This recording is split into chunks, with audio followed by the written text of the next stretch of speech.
안녕하십니까. 토요일 오후 MBC 뉴스입니다. 오늘 호남 지방 곳곳에 시간당 30mm 내외의 강한 장맛비가 쏟아졌습니다. 오늘 밤부터 내일 새벽까지는 중부 지방에 많은 비가 내리겠습니다. 김준석 기자입니다. 오늘 낮 장맛비는 호남 지역에 집중됐습니다. 일부 지역에는 벼락을 동반한 시간당 30mm의 강한 비가 내리기도 했습니다. 어제부터 오늘 오후 2시까지 누적 강수량을 보면 군산 선유도가 275, 부안 151.5, 김제 128.5, 담양 119.5를 기록하고 있습니다. 많은 비가 내리면서 김제와 부안, 군산 등에는 호우 경보가, 전북과 경기 일부 지역에는 호우 주의보가 내려져 있습니다.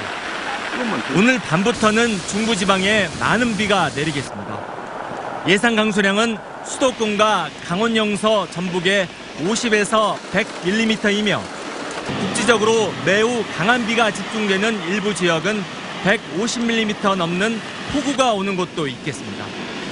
또 강원 영동과 충청, 경북 북부, 전남에는 30에서 80mm, 그 밖의 지역도 최대 40mm의 비가 내리겠습니다.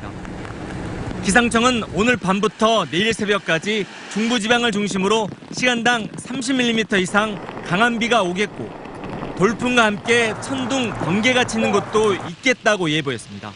MBC 뉴스 김준석입니다. 내년도 최저임금 결정을 위해 노동계와 사용자 측 그리고 공익위원들이 주말인 오늘 정부 세종청사에서 11차 전원회의를 열어 밤샘 최종 협상을 벌입니다. 지난 12일 열린 10차 회의에서 노동계는 내년도 시간당 최저임금으로 올해보다 47.9% 인상한 9,570원을, 사용자 측은 3.1% 오른 6,670원을 1차 수정안으로 각각 제시한 바 있습니다.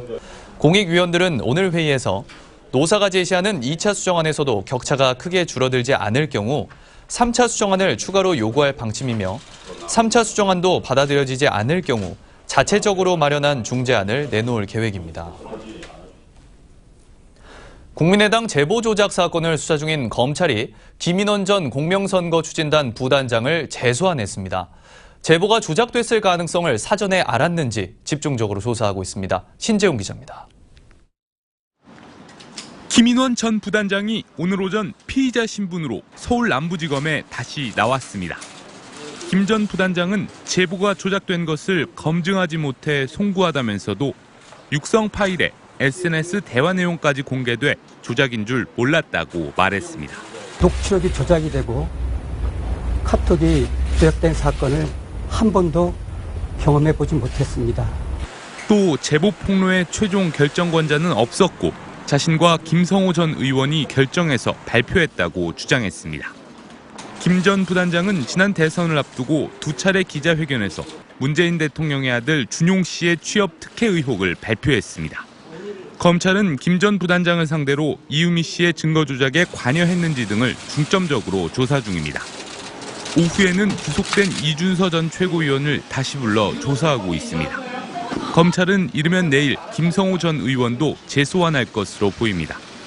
검찰은 두 사람에 대한 조사가 끝나면 이용주 의원도 소환하며 윗선으로 수사를 확대할 방침입니다.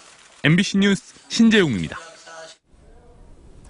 북한이 지난해 가을부터 최소 2차례 핵폐기물 재처리를 통해 핵탄두에 쓰이는 플루토늄 원료를 추가 생산했다고 미국의 북한 전문 웹사이트 38로스가 밝혔습니다.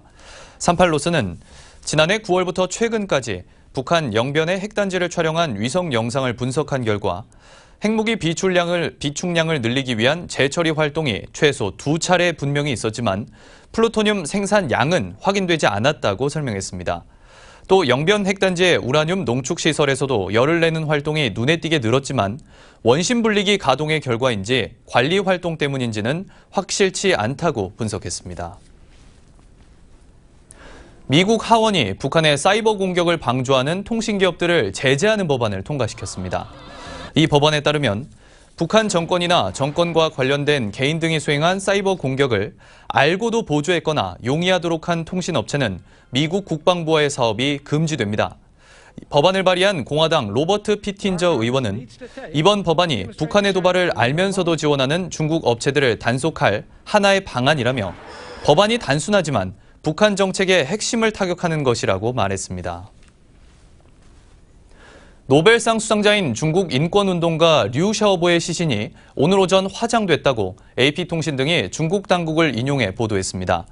보도에 따르면 선양시 당국은 중국 랴오닝성 선양에서 류 샤오보의 부인 류 샤를 비롯한 가족이 보는 가운데 고인을 보내는 의식이 치러졌다며 이같이 밝혔습니다. 중국 민주화운동의 상징인 류 샤오보는 투옥 중 간암에 걸려 선양에 있는 중국 의대 부속 일병원으로 옮겨져 치료받다가 지난 13일 숨을 거뒀습니다. 계속해서 장맛비가 내렸다 그쳤다를 반복하고 있습니다.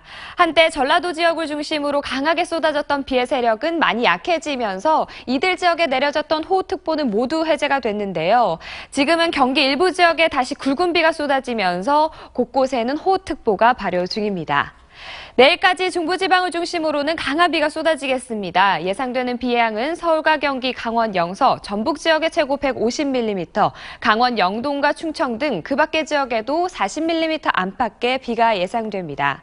내일 새벽에 경기 남부와 강원 영서 남부에는 호우특보가 내려질 가능성이 있겠습니다. 내일 아침 기온은 대부분 25도 안팎을 보이겠고요. 한낮 기온은 서울은 29도를 보이겠지만 장맛비가 먼저 소강 상태에 드는 남부지방은 대구가 35도까지 올라 무덥겠습니다. 날씨였습니다. MBC 뉴스를 마칩니다. 시청해주신 여러분 고맙습니다.